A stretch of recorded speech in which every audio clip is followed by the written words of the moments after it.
they're so used to being able to go dots and then, you know, control everything in the game, from what the orc has to do, what units the orc has to go, what kind of timings the orc has to use. And so really a mediocre orc or elf player who's, you know, practiced dots enough can beat elf or orc players that are better than him, just because the orc player isn't as good at, you know, versing the dots straight up. Whereas that same orc player, if he did this strategy against an elf player who would be inferior but might beat him with dots, would see that the elf player had no clue how to adapt.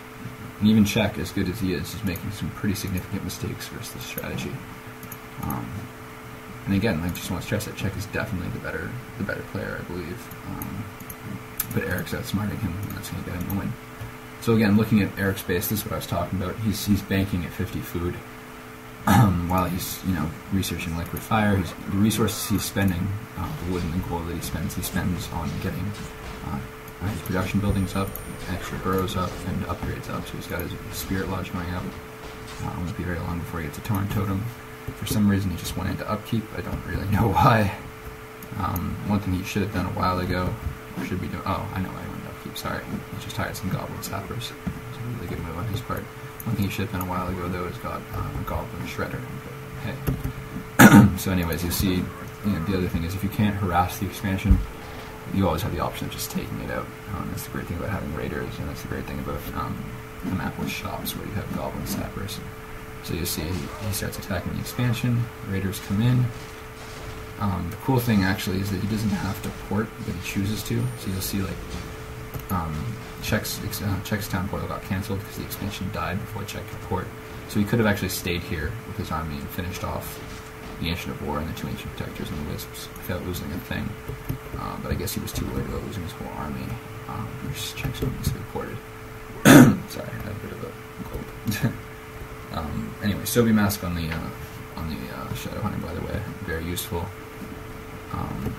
Although I guess the demon is level 3 at this point, so that's really just feeding him more mana to mana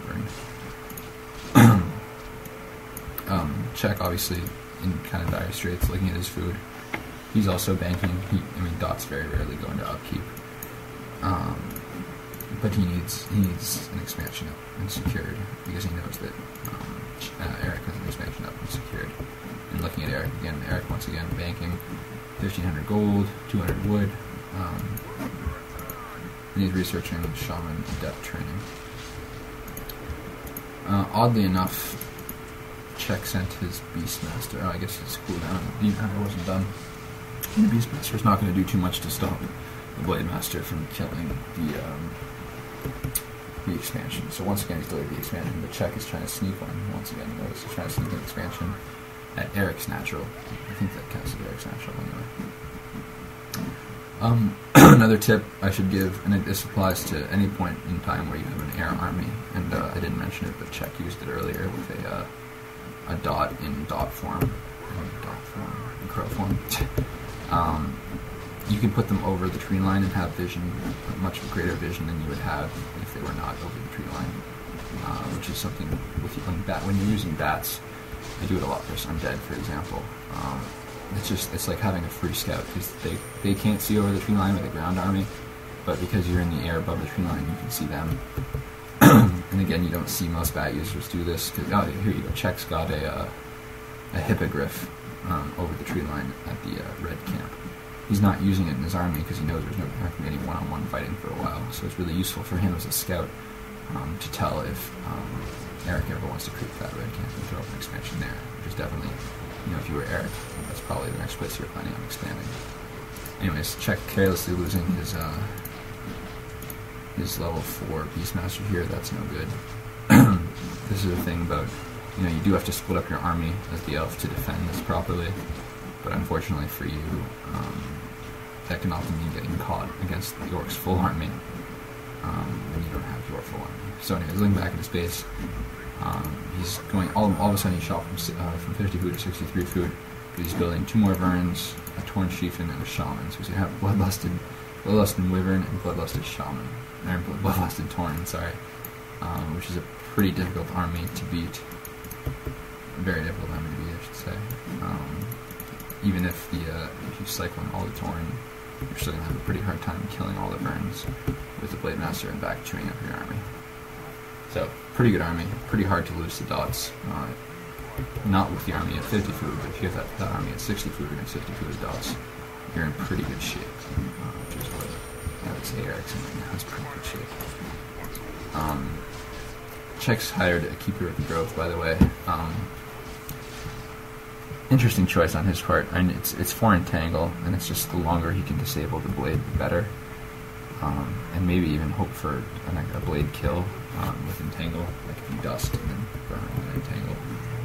But the truth is, as a third hero in this late in the game, I think it's just a free experience for the orc, because he's got to know that the orc's banked up quite a lot of gold.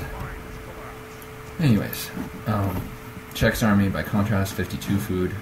You never want to be 52 food. I don't know if I have to explain that, but that's just not useful. A 52 food army is not at all better than a 50 food army, really.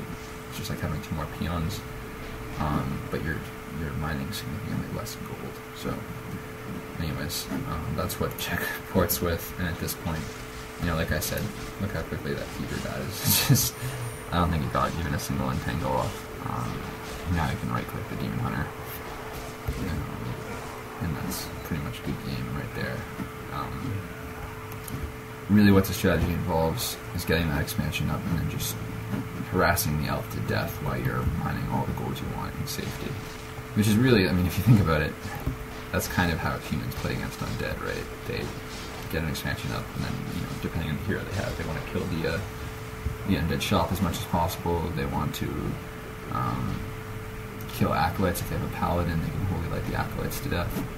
And it gets to the point where the undead just hasn't been able to mine or even creep very well because he's had to defend his base so much, so that he can't defeat the eventual human army. And this is kind of orc playing that way. And it definitely doesn't work as well. Like, this isn't something that I don't think Eric could beat Czech with 3 games out of 5. But it's very, very useful as just kind of a surprise strategy. And he's not, micro-wise, it's not a very micro-intensive strategy either. Like, can you control the Blade Master in the early game? Can you keep the Blade Master alive? Are you smart enough to scout when you need to scout? Like, can you do those things, then chances are you're going to do well with this strategy. Do I advocate using it every game for self? For so many reasons, no. First of all, I really think it's important to learn how to beat elf straight up.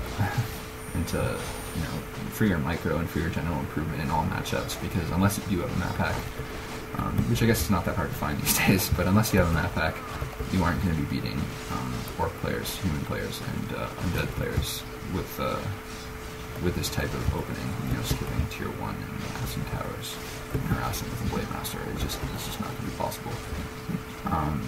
Every once in a while versus elf, though, really good idea. Breaks the mold, keeps them guessing. And I just think it's unfair that in most situations orc has to adapt to elf. And I think this is one of those ways you can kind of take that back and reverse it and put it on them.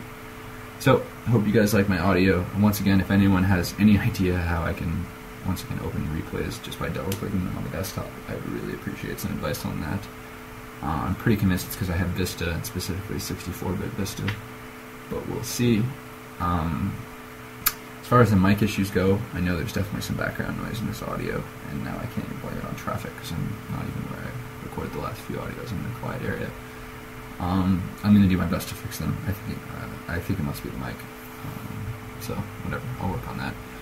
But, hope you guys enjoyed the audio. Stop out.